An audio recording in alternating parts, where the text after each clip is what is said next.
Sore itu kami kembali sampai di base camp Marapi Sumber. Tak terhitung kenangan sepanjang pendakian, muncak, hingga turun kembali. Alhamdulillah kami bertujuh, aku, Heru, Mantra, Yendi, dan Ego. Keempat-empatnya adalah adikku, ditambah 2 orang temanku yang ikut dari Kota Padang, yaitu Ari dan Fani. Semuanya sehat tanpa gangguan dan kekurangan suatu apapun. Seperti biasa, adik-adikku menyiapkan sarapan makanan kepepet sejuta umat. Apalagi kalau bukan mie instan. Dan tentu saja ditambah kopi pun diseduh. Sambil beristirahat menikmati hembusan rokok, kami pun berkumpul membahas rencana esok hari. "Gimana bang? Apakah jadi kita lanjut ke Sigalang esok hari?" tanya Ari. "Gimana Ru?" "Udah Ari, biasanya ada nggak yang langsung turun Marapi langsung naik Singgalang? Atau mungkin pengalaman udah sendiri?" tanya Mantra. "Kalau menurut kepercayaan orang sekitar nggak apa-apa langsung 2 gunung dalam satu perjalanan. Cuma itulah, anak-anak masih kuat kan melanjutkan pendakian?" ujar udah Ari. "Iya udah, kami kan jauh dari Bengkulu, kurang lebih 300 km dari sini. Kalau bisa tentu kami ingin sekali lanjut ke Singgalang, karena untuk kembali lagi ke sini tentu butuh perjuangan ekstra, terutama masalah waktu," ujar Heru. "Iya Ri, tapi jika benar-benar memungkinkan. Tapi jika tidak, tentu kami dengan besar hati untuk tidak naik. Saya selaku yang paling tua ikut dengan keputusanmu, karena Ari lebih berpengalaman dengan gunung-gunung daerah sini," ucapku memberikan pertimbangan. "Iya bang, tapi sebenarnya aku juga belum pernah naik ke Singgalang, apalagi langsung dari Marapi. Tapi Fani pernah ke sana. Kalau menurut aku sih nggak apa-apa, selama kondisi fisik kita masih kuat.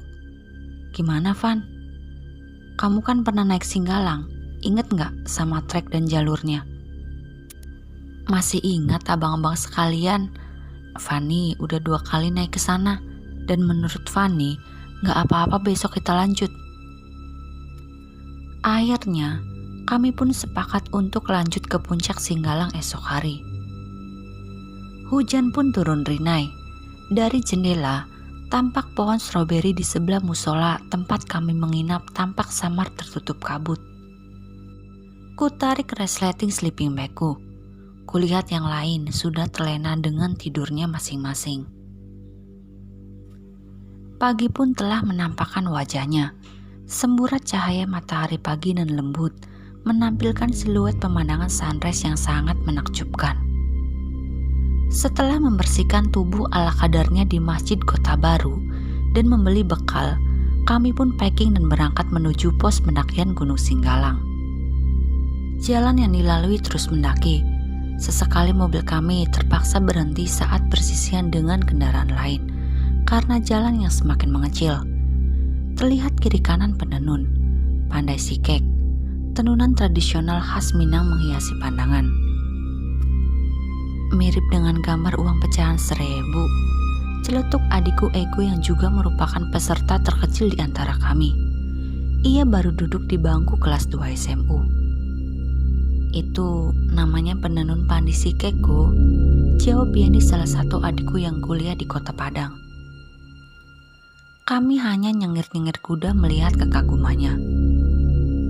Ketika hampir nyampe di pos, kiri kanan jalan tak ada lagi pemukiman.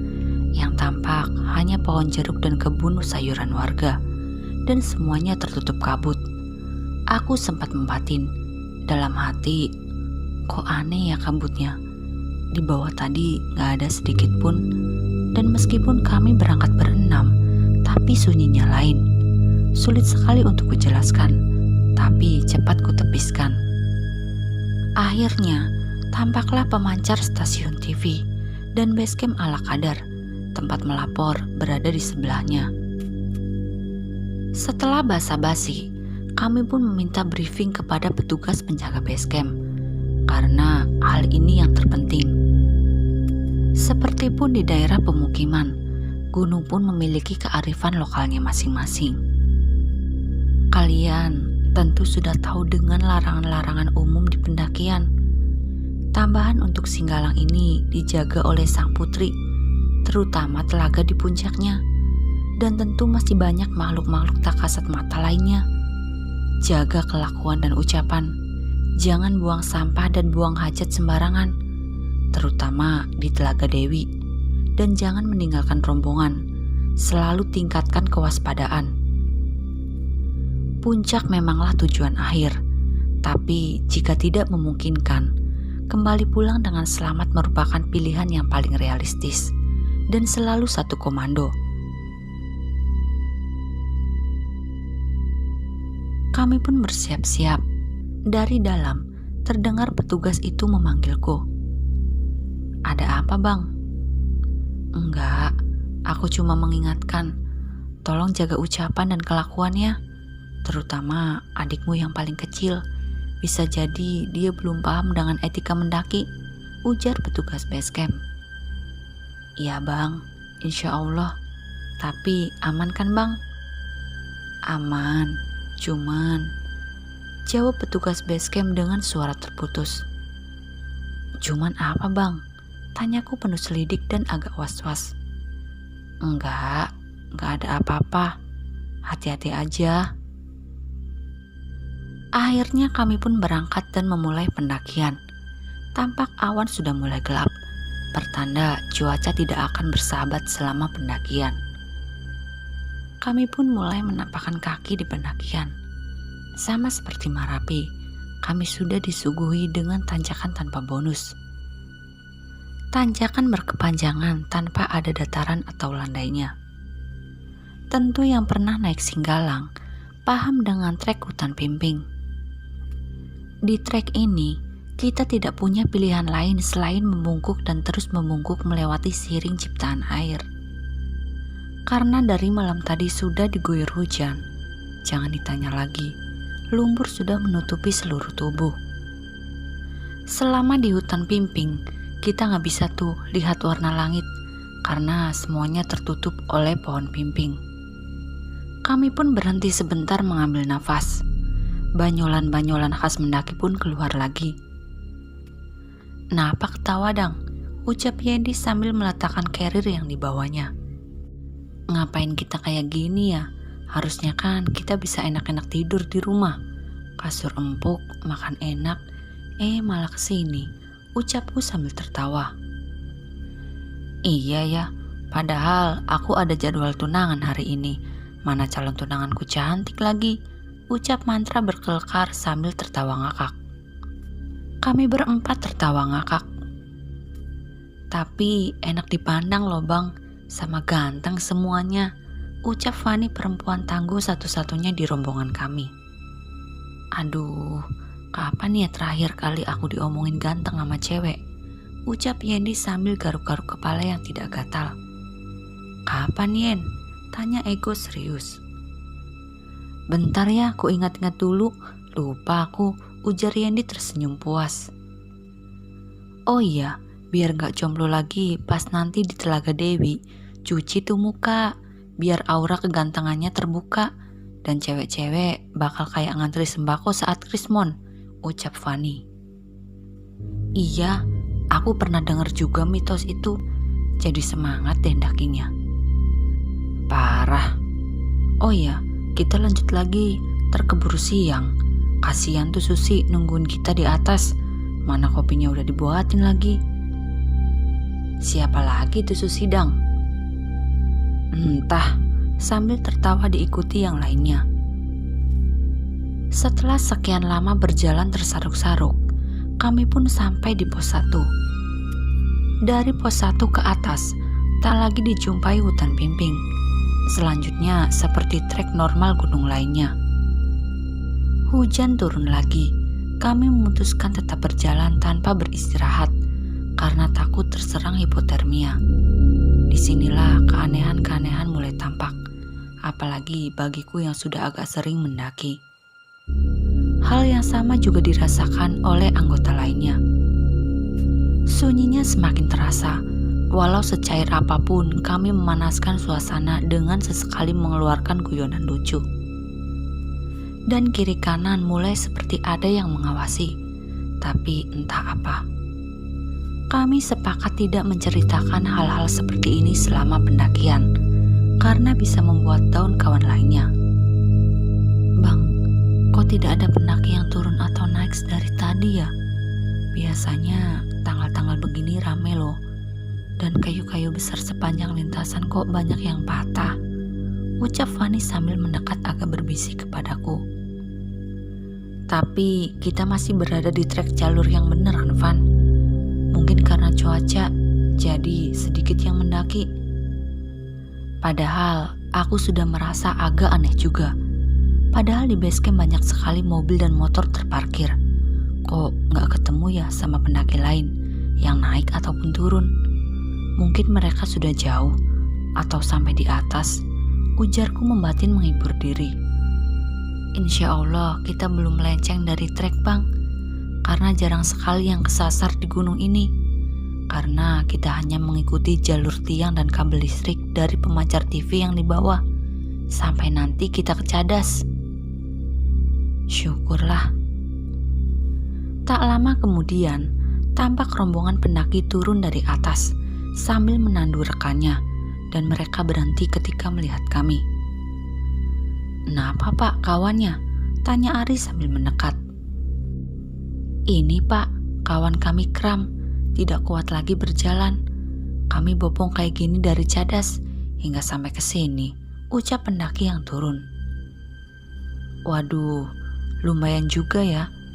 Gimana di atas? Banyakkah pendaki yang camp di Cadas?"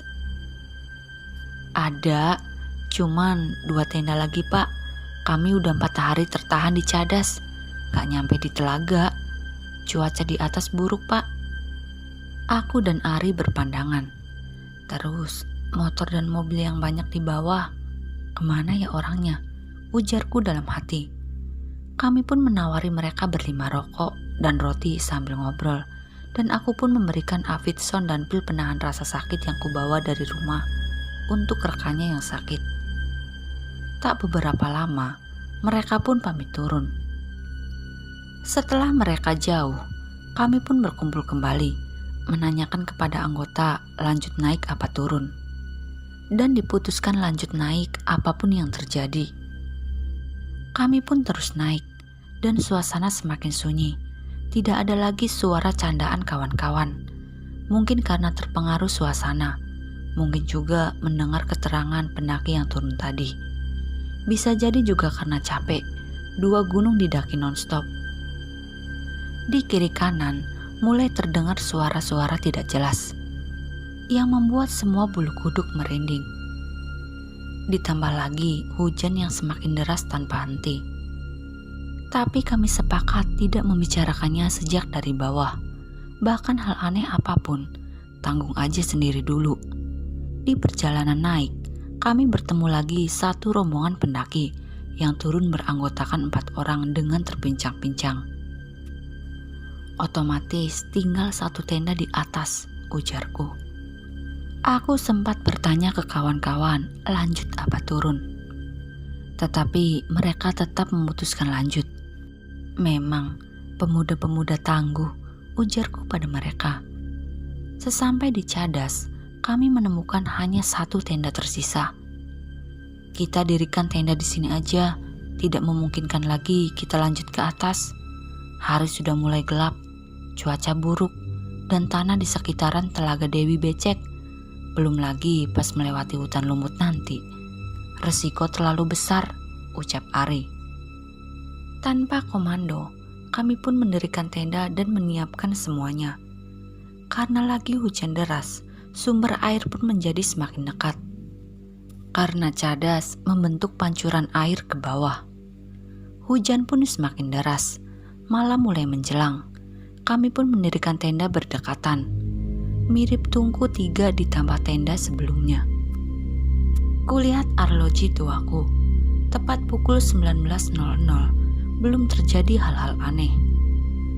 Kami makan masakan Fani. Tak lupa kopi buatan adikku Heru kusesap dengan nikmat.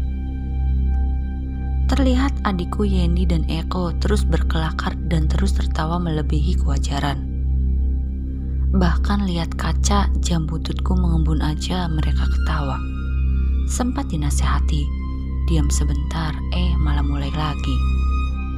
Karena malas dengerin mereka ketawa, aku pun berinisiatif bercerita dengan tetangga baru di depan tenda kami. Terlihat Ari dan Fani sudah lebih dahulu gabung dengan mereka.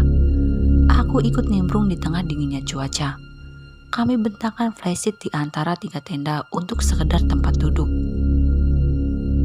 Kenalin, namaku Eko. Bapak berdua ini dari mana? Tanyaku memulai percakapan. Terpaksa aku panggil bapak, walaupun mereka lebih muda karena ciri khas mendaki di Sumbar. Kami dari Bengkulu, Bang Eko. Namaku Anas dan ini temanku Farid. Kami kuliah di sini di Universitas Kesenian Padang Panjang. Oh ya, abang sama kawan-kawan dari mana? Kalau abang Ari sama Unifani udah tadi, ujar Anas sambil bersalaman. Sama, kami juga dari Bengkulu, tapi di Kabupaten Mukomuko. Waduh, ketemu di sini ya kita. Oh ya, aku kenalin rombongan kami. Ini yang tinggi kayak tiang listrik. Namanya Heru. Agak gendutan tapi ganteng, namanya Mantra. Terus yang punya lesung pipit, Yendi. Yang paling kecil namanya Ego. Kami pun cepat akrab karena kami berasal dari provinsi yang sama. Walaupun mereka dari kotanya dan kami dari dusun. Udah berapa hari Pak di sini? Udah summit apa belum? Tanya Ari. Kami udah 4 hari di Cadas ini Pak. Gak bisa summit, cuaca buruk. Gak berani kami naik dalam keadaan cuaca begini. Besok kalau tidak ada perubahan, besok mungkin kami turun. Soalnya lusa kami udah masuk kuliah, ucap Farid. Iya, kawan-kawan bahkan udah turun duluan tadi pagi. Mungkin berpapasan dengan rombongan bapak tadi pagi. Iya, tadi kami ketemu 2 rombongan yang turun. Rombongan bapak yang terakhir kayaknya. Soalnya tadi sempat sedikit ngobrol, ucap Heru. Iya Pak, mereka udah gak tahan lagi. Lagi pula logistik udah menipis. Apalagi rombongan yang di depan, kasihan sekali. Semalaman mereka ngurusin teman mereka yang tadi dipopong ke bawah. Semalaman kami gak tidur, bolak-balik kesurupan. Mana suara-suara gak jelas bersahutan di kiri kanan tenda. Sampai-sampai kami pun gak tidur, ucap Anas. Serem juga ya, gimana sih suaranya? Kayak geraman gitu Pak, terus kayak suara orang ngomel gak jelas. Kalau yang kemasukan kayaknya sih denger-denger suaranya kayak marah gitu, karena keberadaan kita di sini mengganggu mereka. Mendengar cerita mereka, kami pun sontak agak kecut. Tapi ada benarnya juga tuh jin penunggu marah-marah. Di pelataran Cadas penuh dengan sampah. Coba, kalau pekarangan rumah kita didatangi orang numpang nginap, pulang-pulang ninggalin sampah. Tapi yang jadi masalahnya, gimana kalau kami yang baru datang jadi sasaran kemarahan? Suasana hening sejenak. Tanpa sengaja, aku pun mengarahkan senterku ke atas karena hujan mulai agak reda. Tapi angin mulai bertiup kencang. Terlihat olehku gumpalan awan yang sangat tebal hingga tidak tembus oleh cahaya senter berputar-putar di atas tenda kami. Angin kencang menambah suasana horor. Aku pun menggamit lengan Ari yang duduk di sampingku. Ri, coba lihat ke atas pakai senter. Ucapku pelan ke Ari menggunakan bahasa Minang. Maksud hati biar yang lain gak ngerti. Tapi apa daya, mereka semua paham yang kubicarakan. Sontak mereka semua menghadap ke atas. Mengapa awan bisa seperti itu? Kawan-kawan, ada yang gak beres nih. Ayo semua masuk ke dalam. Suasana jadi tidak terkendali lagi. Bersamaan dengan itu, aku mendengar teriakan Fani. Bang, apa yang di atas pohon itu? Jerit Fani. Setelah berteriak, Fani langsung pingsan. Langsung kami bopong ke dalam tenda. Tapi untungnya Fani tidak langsung kemasukan. Mungkin karena sering mendaki, fisik dan psikisnya sudah terlatih dengan sendirinya untuk hal-hal seperti ini. Kami berdiam di tenda dan saya berusaha menguasai diri setenang mungkin. Tidak lama kemudian, angin pun berhenti berembus. Suasana di luar tenda udah agak reda. Tapi tidak lama kemudian, terdengar suara-suara tidak jelas di sekeliling tenda. Dan puncaknya tenda kami dilempar dengan bongkahan tanah sekepalan anak-anak. "Siapa yang melempar tenda? Mau apa sebenarnya setan nih?" ucap Heru emosi dengan logat bahasa Bengkulu. "Tenang, kalau tidak salah aku tadi bawa surat Yasin. Tolong ambil di kepala Kerirgo," perintah mantra ke Ego. Memang di antara kami pendaki pemula, mantra yang paling tenang dan paling paham. Memang sudah tidak terhitung gunung yang dia daki. Sontak kami semua ikut membaca surat Yasin dan ayat kursi mengikuti mantra. Tak berapa lama terdengar lemparan kedua, dan yang ini lebih keras. Dan kami pun membalas dengan membaca surat Yasin dengan lebih keras. Pikirku, semua makhluk di muka bumi ini ciptaan Allah Subhanahu wa Ta'ala.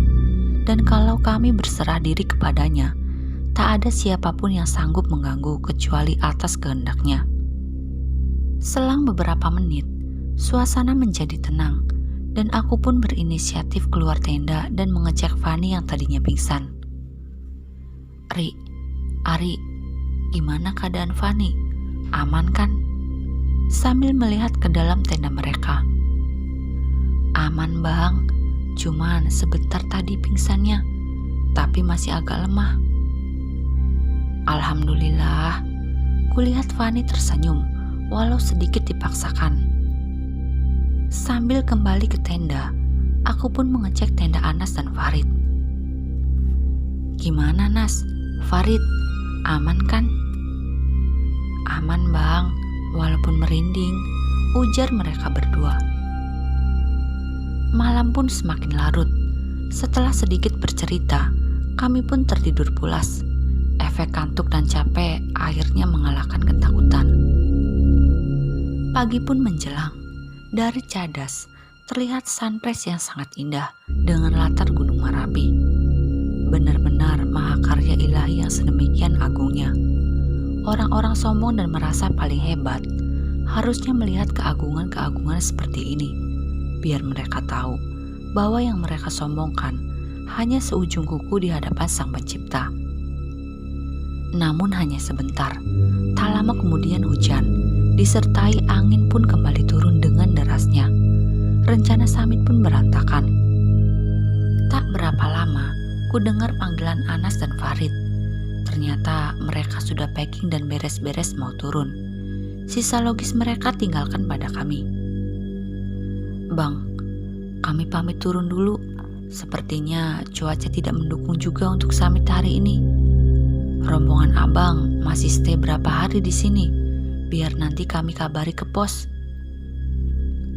"Ya gimana lagi, hati-hati di jalan ya. Mudah-mudahan kita bertemu lagi.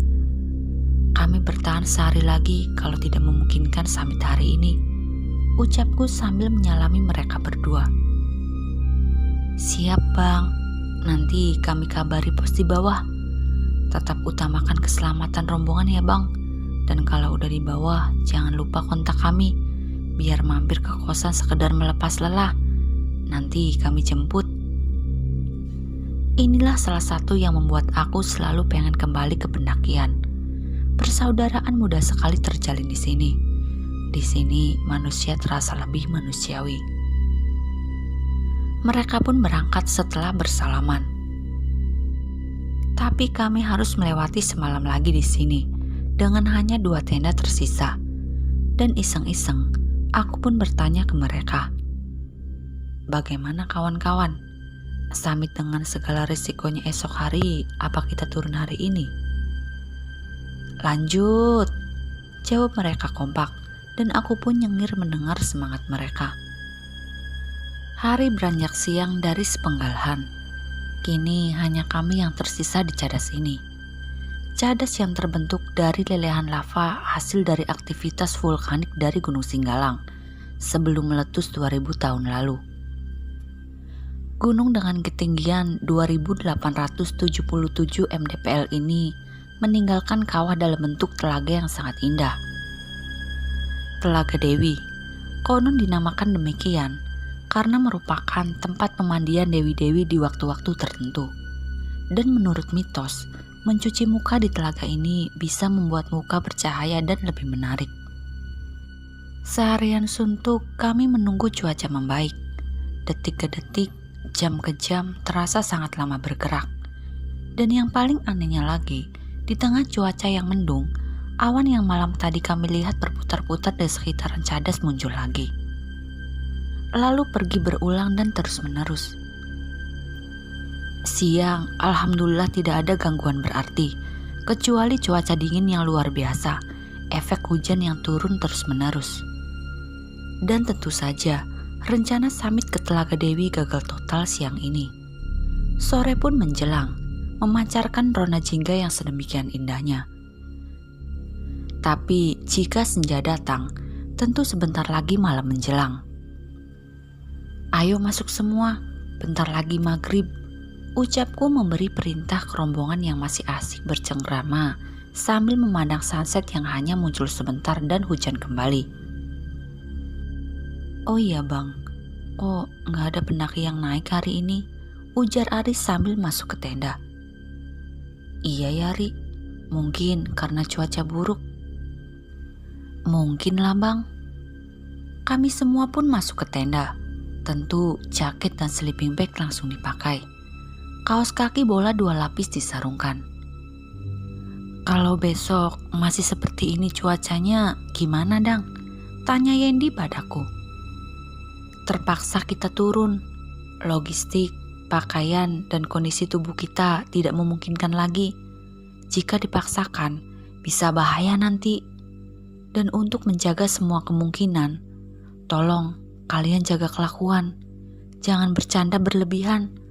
Tentu kejadian malam kemarin tidak kita harapkan berulang di malam ini.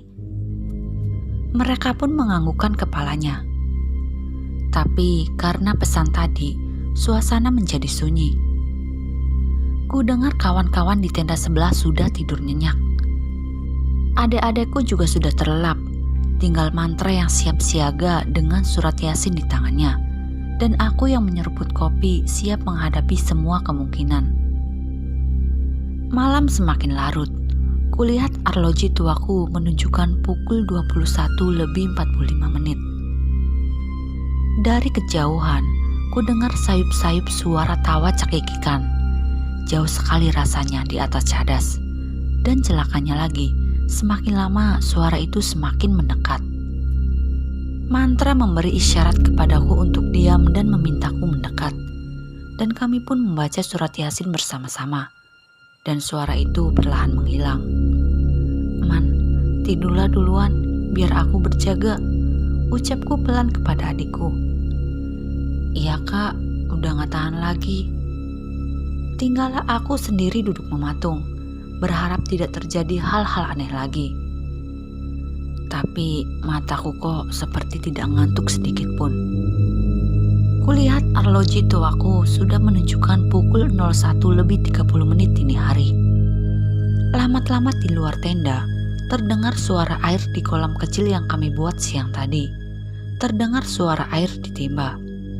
Kutahan semua rasa keingintahuanku, tapi apa daya. Perlahan kusibakan resleting tenda kami. Dan antara sadar dan tidak, aku melihat seorang nenek tua mengambil air dengan kedua tangannya untuk mencuci muka. Refleks aku tutup kembali pintu tenda. Siapa nenek-nenek malam-malam di atas gunung begini? Di luar hujan semakin deras dan angin bertiup kencang. Dari jauh, ku dengar banyak langkah kaki dari bawah menuju ke Cadas tempat camp kami. Dengan sekuat tenaga, ku kumpulkan keberanianku untuk kembali melihat keluar. Kubuka kembali pintu tenda. Refleks aku kembali melihat ke arah nenek tadi dan tak terlihat lagi nenek di sana. Kupukul pipiku untuk mengetes kesadaran. Dan belum lepas keterkejutanku, kulihat dari arah bawah tampak serombongan pendaki 8 orang tersaruk-saruk mendekat dari kejauhan. Senternya yang redup tampak menerangi jalan. Iseng aku melihat ke arah telapak kaki mereka dan semua menginjak tanah. Kurai mantel hujan dan kubanguni semua anggota kami untuk membantu karena kulihat mereka sudah sangat kepayahan. Akhirnya pagi pun kembali menjelang, tak seperti kemarin. Cuaca terlihat sangat cerah. Suara burung bersahutan, sunrise pun terlihat jauh lebih indah. Di tenda sebelah, kulihat Fani sudah menyiapkan sarapan dan kopi untuk sekedar menganjal perut dan meredakan dingin. Dan di sini sebungkus mie instan terasa lebih istimewa dari seporsi steak di restoran mahal. Sambil ngopi, kami pun berkumpul dengan pendaki yang baru datang. Kembali kami mendapatkan saudara baru. Baru kenal tapi terasa sangat dekat dan siap sedia menghadapi segala kemungkinan. Makasih Bang, juga dengan kawan-kawan yang lain. Kenalkan, aku Boy. Kami semua dari Pekanbaru Riau dan 1 orang teman kami penunjuk jalan dari Bukit Tinggi. Terima kasih banyak udah bantu kami malam tadi, ujar Boy sambil bersalaman dengan kami, kemudian diikuti juga oleh kawannya yang lain. Oh iya, perkenalkan juga kami dari Bengkulu. Jam berapa tadi mulai naik? Jam 10-an Bang, tapi lama di perjalanan karena cuaca buruk dan hampir semua stamina kami drop. Tapi alhamdulillah dipaksakan sampai juga di Cadas ini. Abang dan rombongan udah berapa lama bertahan di sini? Ngalamin hal-hal yang aneh nggak? Tanya Andre guide rombongan ini dari Bukit Tinggi. Udah 2 hari dan aku pun menceritakan semuanya. Semuanya tertegun mendengarkannya. Emang Bang, cuaca Singgalang lebih ganas dari Merapi. Dan sesudah ini nanti ada tugu sebelum hutan lumut untuk mengenang pendaki anak SMA yang sampai sekarang tidak diketahui nasibnya. Dan di hutan lumut nanti kita berucap sopan.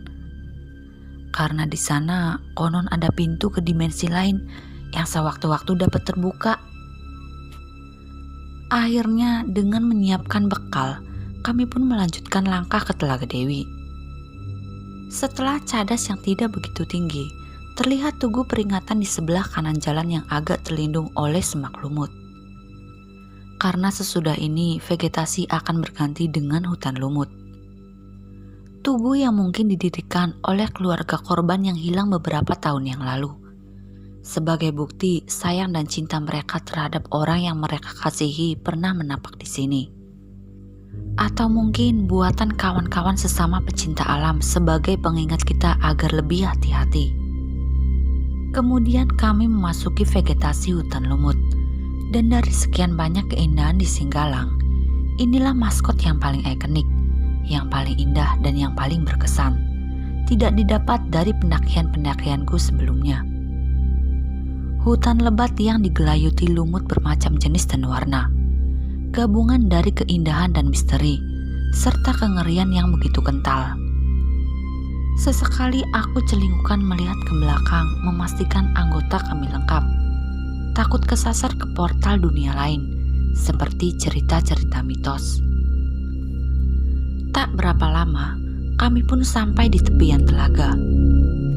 Dan di telaga ini, dedaunan yang jatuh tidak akan mengarah ke tengah, karena selalu di bawah ke pinggiran telaga, sehingga telaga ini menjadi bersih. Alhamdulillah karena ridho Allah Subhanahu wa Ta'ala, tujuan kami tercapai. Hutan lumut yang ikonik dan Telaga Dewi dengan pemandangannya yang sangat indah. Semua teror di Cadas, semua lelah pendakian, dan sampai capeknya perjalanan pulang nanti terbayarkan. Cintailah alam karena alam tak akan membiarkan cinta kalian bertepuk sebelah tangan.